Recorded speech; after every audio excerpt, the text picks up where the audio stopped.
Hey everyone, Marcie Oelke, Field Agronomist for Beck's Hybrids.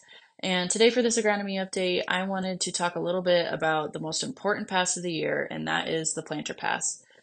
So across my territory the last week or so, there's been tons of field work going on as we prepare to stick some corn and soybeans in the ground.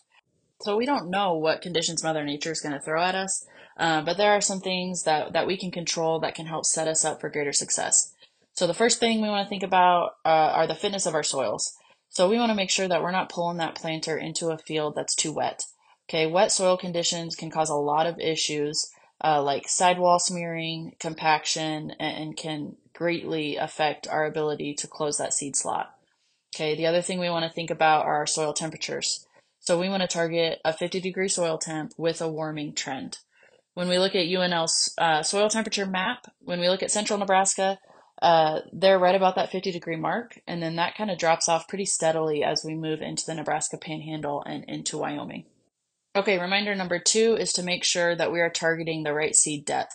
So we've looked at this in PFR for both corn and soybeans, and we know that for corn, we need to target 2 inches, and for soybeans, 1.5 inches. So I encourage you all as you pull into a new field, make a few rounds, and then get out and dig behind that planter to make sure that no adjustments need to be made. Okay, the third reminder here is to be thinking about what your weather conditions look like in that 24 to 48 hour window right after you plant. Okay, so one thing to ask yourself is, will that seed's first drink be a cold drink or a warm drink? Cold conditions in that first 48-hour window can damage cell membranes and cause that corkscrew look that many of you have probably seen if you're out investigating a stand that's slower to come up. Cooler weather conditions, once we're past that 48-hour window, aren't as damaging, but I often like to ask guys is to think about how long you want that seed to sit in the ground, right? So it takes about 100 to 120 GDUs for that seed to emerge. And so if we're looking at an extended forecast of cooler weather and we have the ability to wait it out, maybe that would be in our best interest.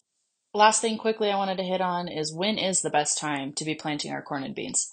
So we've looked at this extensively in PFR, and we know that late April, early May timeframe is the sweet spot. So again, kind of to summarize my 3 reminders here, the first one, make sure our soils are fit and that we're targeting that 50-degree temperature with a warming trend. Number 2 would be appropriate seed depth. So for corn, we're shooting for 2 inches, soybeans 1.5 inches. And then number 3, be mindful of that first 24 to 48 hour weather forecast right after you plant. Okay, so most importantly, you guys, is to be safe. I'll be thinking about you and your family and praying for a safe and successful plant 2024. So like always, if you have any thoughts or questions, feel free to reach out to me or your local Beck's representative. Thank you guys, and I look forward to seeing you in the field.